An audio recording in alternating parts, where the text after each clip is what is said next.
সম্মানিত ভিউয়ার্স, আসসালামু আলাইকুম। যে যেখান থেকে আমাদের এই ভিডিওটি দেখছেন তাদেরকে জানাচ্ছি আন্তরিক শুভেচ্ছা, অভিনন্দন। প্রিয় বন্ধুরা, আজকে এই ভিডিওর টপিকটা হচ্ছে লাইসোভিটের ব্যবহার এবং লাইসোভিট কি কাজ করে এবং কি উপকার করে এবং কোন সময় আপনারা লাইসোভিট দিবেন, তাতে করে আপনাদের মুরগি সফলতা অর্জন করবেন বা ভালো থাকবে। তো আজকের এই ভিডিও জুড়ে সম্পূর্ণ আলোচনা করব। তো তার আগে ছোট্ট করে অনুরোধ করব, যারা এখনও আমাদের চ্যানেলের সদস্য হন নাই তারা অবশ্যই চ্যানেলটি সাবস্ক্রাইব করবেন এবং ভিডিওটি ভালো লাগলে লাইক এবং কমেন্ট শেয়ার করবেন। তো চলুন বন্ধুরা, ভিডিওটি শুরু করা যাক। তো আসলে লাইসোভিট আমরা কিন্তু সকলেই চিনে থাকি, যারা আমরা খামারি বা সাধারণত ছোট বড় খামারি যারা রয়েছেন, তো সবাই কিন্তু আমরা লাইসোভিটের চিনে থাকি বা ব্যবহার করে থাকি। তো এবং আমরা জানি যে লাইসোভিটটা কিন্তু খুব একটা উপকারী ওষুধ এবং এই লাইসোভিটের কাজ হচ্ছে মুরগিকে দ্রুত প্রতিরোধ ক্ষমতা থেকে সহায়তা করে।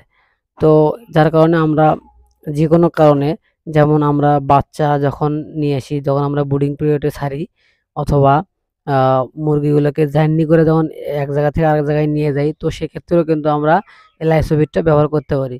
কেননা যখন আমরা বাচ্চাটা নিয়ে আসি তখন কিন্তু একটা জার্নির কারণে একটা মুরগিগুলোকে ধকল হয়ে যায়।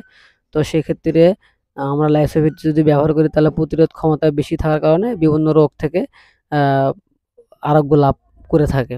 তো আসলে লাইসোভিটটা কিন্তু অপরূপ মানে আর কি মানে উপকার তো আমরা পেয়ে থাকি এবং লাইসোভিটটা ব্যবহার করে থাকি। এবং অনেক সময় দেখা যায় যে আমাদের খামারে যখন আ লিটার চেঞ্জ করার ক্ষেত্রে অনেক সময় মুরগিগুলো দৌড়াধাপা করে। তো তখনও কিন্তু এই লাইসোভিট আমরা ব্যবহার করতে পারি। আ আর বিভিন্ন সময় আমরা মেডিসিন প্রয়োগ করি। যেমন ধরুন অ্যান্টিবায়োটিকের, যখন হায়ার অ্যান্টিবায়োটিক ব্যবহার করে থাকি, তো তার কিন্তু আ আগের দিনও আমরা এই লাইসোভিটটা ব্যবহার করতে পারি এবং তার পাশাপাশি আমরা বিভিন্ন রকমের ভ্যাকসিন দিয়ে থাকি। যেমন রানীক্ষেত গাম্বুরা, মারেক্স, বিভিন্ন রকমের ভ্যাকসিন। তো এই ভ্যাকসিনগুলো যখন আমরা দিয়ে থাকি, তো তার আগে কিন্তু আমরা এটা ব্যবহার করতে পারি এবং পরেও ব্যবহার করতে পারি। কেননা আগে পরে যদি ব্যবহার করে থাকি তাহলে আমাদের মুরগিগুলোর প্রতিরোধ ক্ষমতা অনেকটাই বৃদ্ধি পাবে এবং মুরগিগুলোর অসুস্থতার কারণ আসবে না বা ভালো থাকবে, সুস্থ থাকবে। তো আমরা দেখা যাচ্ছে যে আমরা কালকে আমরা ভ্যাকসিন দেব, তো আজকে আমরা লাইসোভিটটা দিব।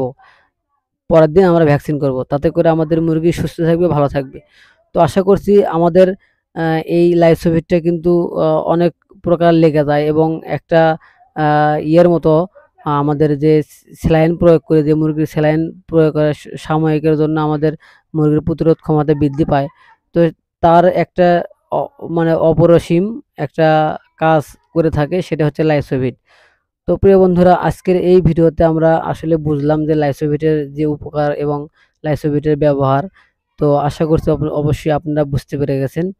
তো যদিও ভিডিওটি ভালো লেগে থাকে তাহলে অবশ্যই লাইক, একটা কমেন্ট, শেয়ার করবেন এবং ভালো ভিডিও পেতে অবশ্যই কমেন্টে জানাবেন যে আমাদের এইরকম ভিডিও পেতে ইচ্ছুক, আমরা মানে এই ভিডিও জানতে চাচ্ছি। তো অবশ্যই আমরা আপনাদেরকে সেটা ভিডিওতে উপহার দেওয়ার চেষ্টা করব। তো আজকে ভালো থাকবেন, সুস্থ থাকবেন। তো আগামী ভিডিও দেখার আমন্ত্রণ জানিয়ে আজকের ভিডিওটি শেষ করতে চাচ্ছি। সবাই ভালো থাকবেন, সুস্থ থাকবেন। আসসালামু আলাইকুম ওয়া রাহমাতুল্লাহ। সাবির পোল্ট্রি ফার্মের সাথে থাকার জন্য আপনাদেরকে সবাইকে অসংখ্য ধন্যবাদ।